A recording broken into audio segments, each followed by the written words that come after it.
like to welcome you all to the 9th Annual National Security Australia Conference.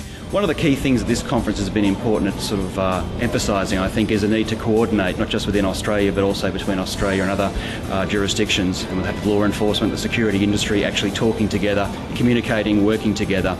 That's easy to say, it's hard to do, and I think these sorts of events actually help us get together and network more, to get on the same page, to develop a shared understanding, if you like, of some of the key issues, and then hopefully to go home and sort of enact those coordinations, if you like, those relationships and improve them.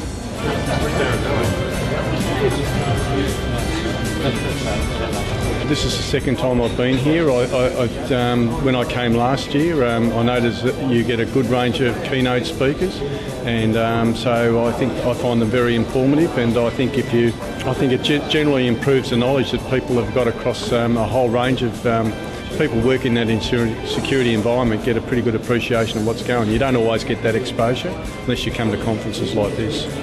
The City's Head of Government and Public Sector Group, Australia and New Zealand from 2006 to 2000. State of national security meant freedom from attack or the threat of attack, the maintenance of our territorial integrity, the maintenance of our political sovereignty, the preservation of our hard-won freedoms, and the maintenance of our fundamental capacity to advance economic prosperity for all Australians.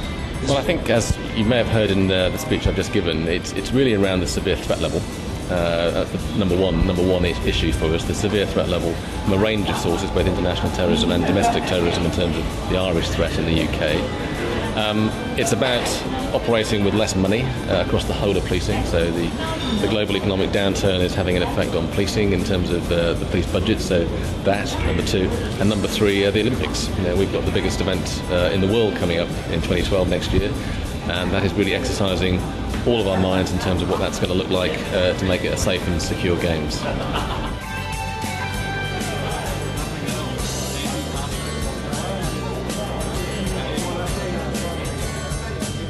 Intelligence unit functions are.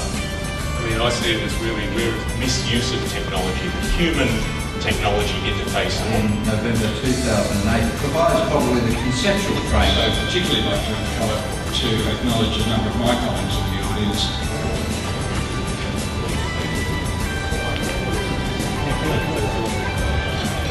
I think we're going to see more and more use of the internet, as you'd expect. As technology improves, so does the use of by organised crime gangs. What we're going to see is more use of hacking. We're going to see more use of fabricated or stolen identities. We're going to see more use of technology to actually improve or, you like, enhance criminal activity. Sector Group, Australia and New Zealand from 2006 to 2000. So we as Microsoft do a lot around public safety and national security as a business, both within Australia and also around the world. It's one of the things that we've certainly focused on a lot since 9/11, and what we're developing and showing here today is essentially some interfaces as far as our Surface unit, and this particular device here is being used a lot within command control centres and being used a lot at the moment when we see around the world. Strategic relationship.